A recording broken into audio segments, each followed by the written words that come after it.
اعوذ باللہ من الشیطان الرجیم، بسم اللہ الرحمن الرحیم۔ قصہ ہارون رشید بادشاہ کے لڑکے کا۔ ہارون رشید کا ایک بیٹا تھا جس کی عمر تقریباً 16 سال کی تھی۔ وہ بہت کثرت سے زائد اور بزرگوں کی مجلس میں رہا کرتا تھا اور اکثر قبرستان چلا جاتا، وہاں جا کر کہتا کہ تم لوگ ہم سے پہلے دنیا میں تھے، دنیا کے ممالک تھے، لیکن اس دنیا نے تمہیں نجات نہ دی، حتیٰ کہ تم قبروں میں پہنچ گئے۔ کاش مجھے کسی طرح خبر ہوتی کہ تم پر کیا گزری ہے اور تم سے کیا کیا سوال و جواب ہوئے ہیں۔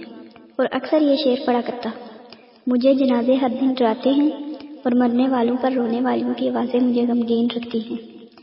ایک دن وہ اپنے باپ بادشاہ کی مجلس میں آیا، اس کے پاس وزراء امراء سب جمع تھے اور لڑکے کے بدن پر ایک کپڑا معمولی اور سر پر ایک لنگی بندھی ہوئی تھی۔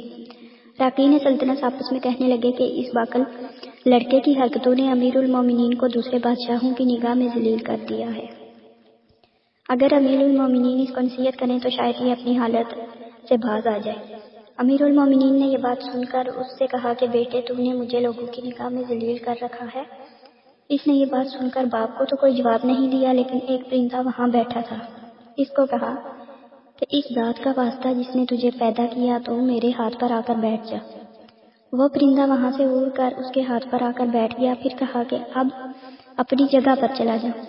وہ ہاتھ پر سے اڑ کر اپنی جگہ چلا گیا۔ اس کے بعد اس نے عرض کی کہ ابا جان، اصل میں آپ دنیا سے جو محبت کر رہے ہیں اس نے مجھے رسوا کر رکھا ہے۔ اب میں نے یہ ارادہ کر لیا ہے کہ آپ سے جدائی اختیار کر لوں۔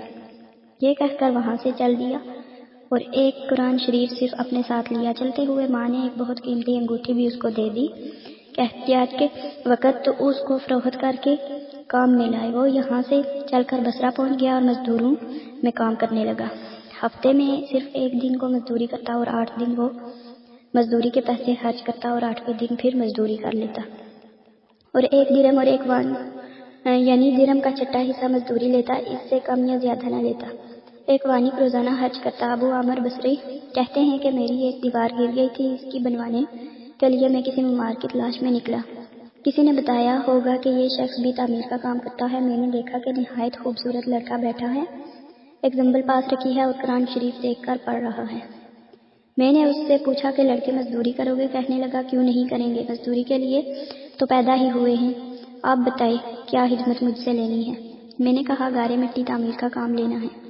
اس نے کہا کہ 1 درہم اور 1 وانق مزدوری ہوگی اور نماز کے اوقات میں کام نہیں کروں گا، مجھے نماز کے لیے جانا ہوگا۔ میں نے اس کی دونوں شرطیں منظور کر لی اور اس کو لا کر کام پر لگا دیا۔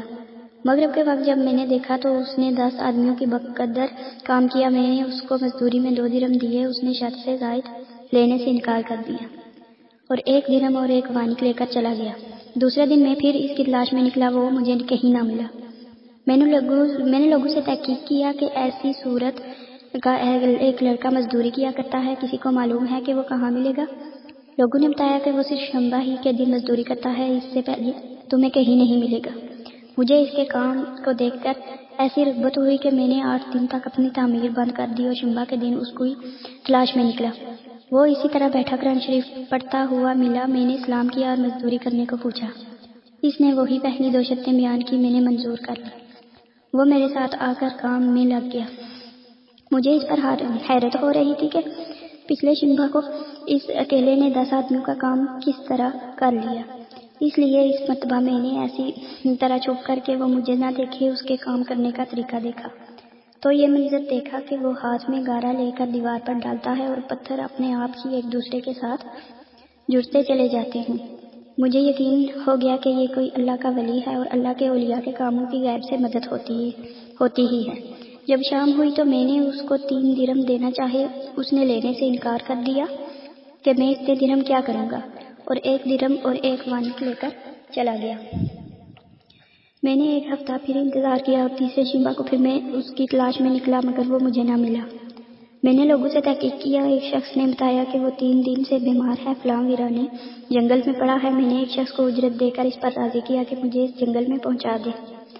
وہ مجھے ساتھ لے کر اس جنگل ویران میں پہنچا تو میں نے دیکھا کہ وہ بے ہوش پڑا ہے، آدھی اینٹ کا ٹکڑا سر کے نیچے رکھا ہوا ہے۔ میں نے اس کو سلام کیا، اس نے جواب نہ دیا۔ میں نے دوسری مرتبہ سلام کیا تو اس نے آنکھ کھولی اور مجھے پہچان لیا۔ میں نے جلدی سے اس کا سر اینٹ پر سے اٹھا کر اپنی گود میں رکھ لیا۔